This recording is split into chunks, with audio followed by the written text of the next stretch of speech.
Hello everyone, I am Ankit Kumar and I welcome you all to education circuit. And यदि आप एक defence aspirant हैं सो I hope आपकी अच्छी प्रिपरेशन चल रही होगी। देखिए, यदि आप भी एसएसबी के लिए प्रिपरेशन कर रहे हैं और अगले कुछ दिनों में एसएसबी अटेंड करने जा रहे हैं तो आजकल कोरोना वायरस के दौरान कैंडिडेट्स के माइंड में काफ़ी सारे डाउट्स और क्वेश्चंस बन रहे हैं कि इस टाइम पर एसएसबी किस तरीके से कंडक्ट कराए जा रहे हैं, क्या एडवाइजरी है, कितनी रिपोर्टिंग है, कितना स्क्रीनिंग रेट है और कितना रिकमेंडेशन रेट है। ऑलराइट, तो इन सभी चीज़ों को ध्यान में रखते हुए आज हम एक ऐसे बैच के बारे में डिस्कशन करने जा रहे हैं जिसमें रिकमेंडेशन परसेंटेज अनएक्सपेक्टेड है, अनबिलीवेबल है।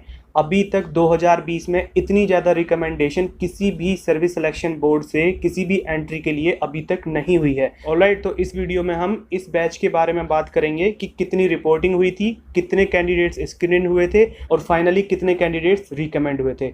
Alright, and before starting subscribe button पर क्लिक करना मत भूलिए और साथ ही बेल आइकन पर भी क्लिक कर दीजिए जिससे कि आपको एसएसबी और डिफेंस रिटन एग्जामिनेशन से related updates time to time मिलते रहें और आप अपडेटेड रहें।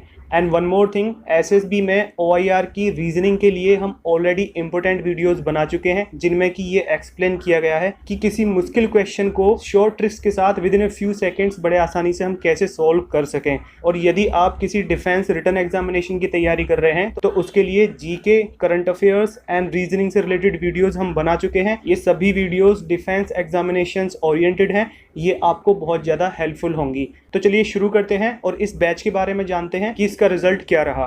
देखिए, ये बैच सीडीएस के थ्रू ओटीए चेन्नई के लिए वुमेन्स एंट्री का बैच था और इनकी रिपोर्टिंग हुई थी service selection centre south Bengaluru Karnataka. Alright, और इसकी डेट थी 31 of July to 4 of August 2020। इस बैच में टोटल रिपोर्टिंग हुई थी 60, यानी कि टोटल 60 कैंडिडेट्स ने रिपोर्ट किया था और किसी भी कैंडिडेट्स को किसी भी डॉक्यूमेंट की वजह से वापस नहीं जाना पड़ा था। इसमें से 37 कैंडिडेट्स स्क्रीन्ड इन हुए थे और out of 37 finally 20 candidates recommend हुए थे।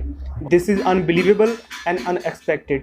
अभी तक 2020 में किसी भी फोर्स के लिए, किसी भी एसएसबी से, किसी भी एंट्री में, किसी भी बैच से इतनी रिकमेंडेशन कभी नहीं हुई है और नॉर्मली इतनी रिकमेंडेशन कभी होती भी नहीं है एक्सेप्टिंग एनडीए बैच। कभी कभी एनडीए के बैच में ही इतनी रिकमेंडेशन होती है। ऑलराइट, और इन 20 कैंडिडेट्स में से 11 कैंडिडेट्स प्रीवियसली ऑलरेडी रिकमेंडेड थे और 9 कैंडिडेट्स फ्रेशर थे, यानी कि पहली बार रिकमेंड हुए थे। ऑलराइट, बट इनका कंपटीशन बहुत टफ होने वाला है मेरिट में, बिकॉज इस एंट्री में काफ़ी टफ कंपटीशन रहता है और इस एंट्री में काफ़ी अच्छी रिकमेंडेशन हो रही है इस बार। सो फाइनली इन मेरिट इनको काफ़ी कंपटीशन फेस करना होगा।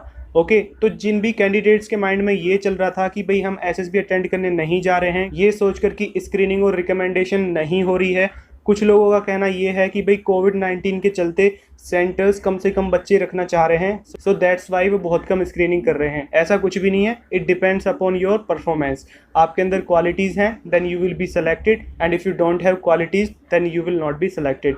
ऑलराइट, और यदि आप या आपके कोई फ्रेंड अभी रिसेंटली एसएसबी अटेंड करके आए हैं या करने जा रहे हैं तो उसका एक्सपीरियंस हमको कमेंट बॉक्स में ज़रूर लिखिए जिससे कि हम बाकी कैंडिडेट्स को भी अवेयर कर सकें, जिससे कि वो कोई मिस्टेक ना करें। एंड ओआईआर और अपने डिफेंस एग्जामिनेशंस के लिए GK, current affairs and reasoning prepare करने के लिए आप वीडियोस को विजिट कीजिए, these are very very helpful. तो आई होप आपको ये वीडियो इन्फॉर्मेटिव एंड वैल्यूएबल लगा होगा और यदि अच्छा लगा हो तो प्लीज़ लाइक और शेयर जरूर कीजिए।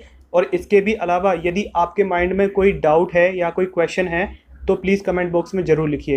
एंड अच्छे से प्रिपेयर कीजिए और कोविड-19 से रिलेटेड अपनी सेहत का अच्छे से ध्यान रखिए। All the best for your SSB and examinations and that's all for today. Bye bye.